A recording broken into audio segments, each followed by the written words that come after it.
You may have seen signs in Spanish. For example, the exit sign says Salida or Salida. Well, this is the town of Salida, and it does also mean exit or the gateway.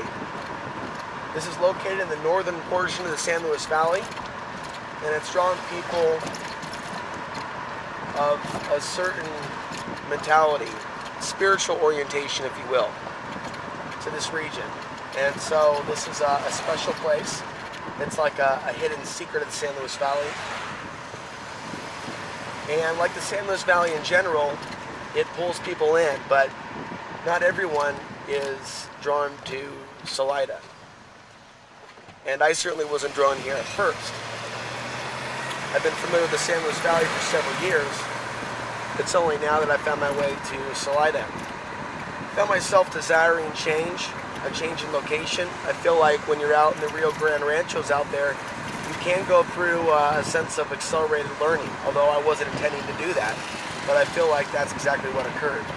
And I was only there as long as I really needed to be there. There were a couple things that were learned about life, people, and off-the-grid building. And I feel like I shouldn't sell myself short. I need to keep investigating. I need to keep exploring my own freedom. I think people explore certain aspects of themselves more so than they explore their own true freedom. And I'm aware of how I'm affected differently by some of these environments.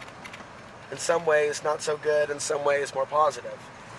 So I've heard some things about Salida, and from what I've seen, including inside the Walmart shopping, the vibes are a little higher here.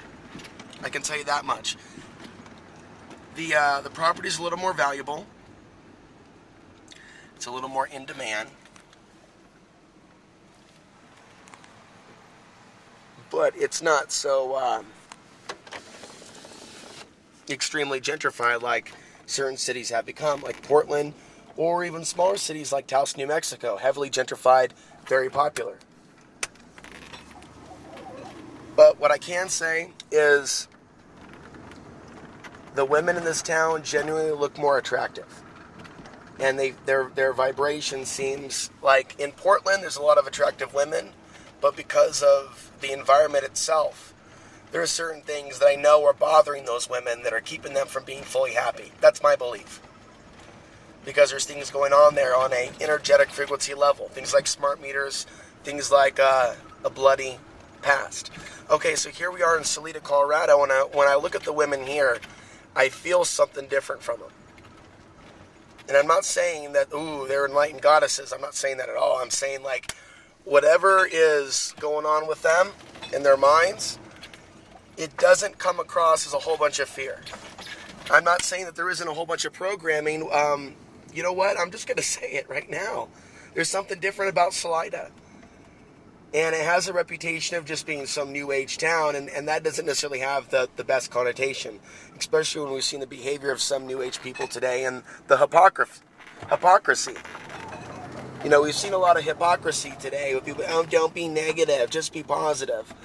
Well, here, when I look at this town, I see something that, even though they might be a little hipsterish, the vibes are a little more positive, regardless. There seems to be a little less fear, less anxiety. I'm sure it has to do with where they are. The mountains, this environment. Now, Alamosa has mountains around it, but it's got a dirtier vibe. Alamosa is about an hour and a half south of where I am now. Hour and a half south. If you drive fast, like a lot of people, an hour.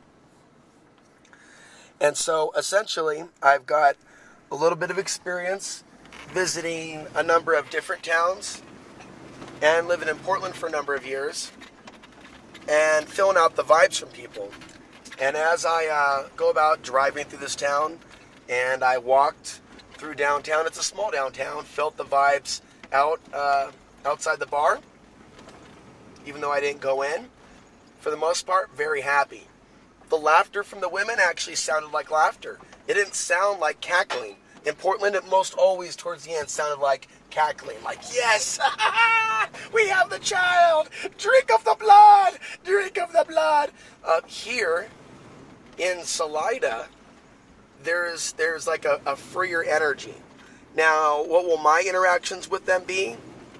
Being that it does feel like mostly a white town. And I know that in Portland, it seemed like people were just happy being amongst themselves or what they determined to be their tribe. There's a Masonic lodge here. What I'm assuming or hoping, actually somebody just saw me fucking filming and commentating and she was cracking up. And she was probably of a background of Indian. She was probably of a background of, there's a couple really cute Indian, Filipino, Islander, Thai, mixed looking chicks. So I think that this town has either brought some serious healing to some women and perhaps some other things, because I know from what I've seen in Portland, there may be people that look good. I mean, they look sexy, they look attractive, but behind that, when you look at the energy field and when you feel it, there's something else there. And that's really why I wanted to leave Portland. I started to feel disoriented by all the fear that I felt the female population throwing out and emitting. Here, I mean, I'm seeing more people smile.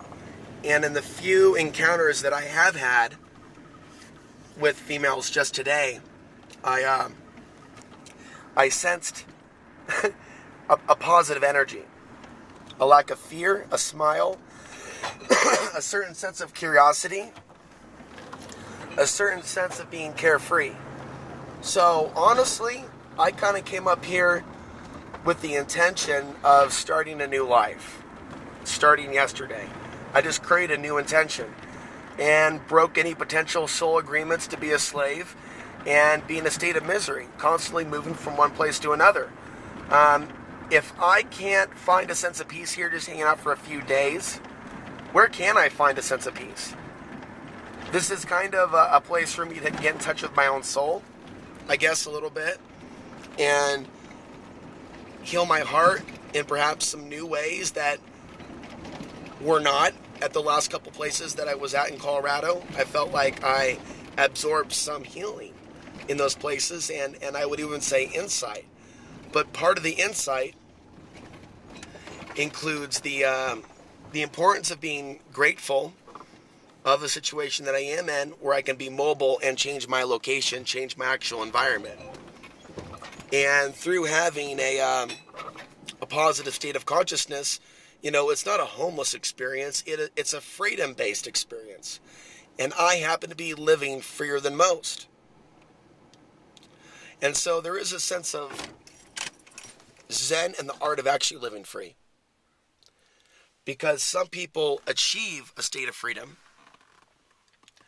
but they end up in a state of depression because they allow society to affect them the way that society labels, the way that other people behave. And it's not just other people, it's also themselves.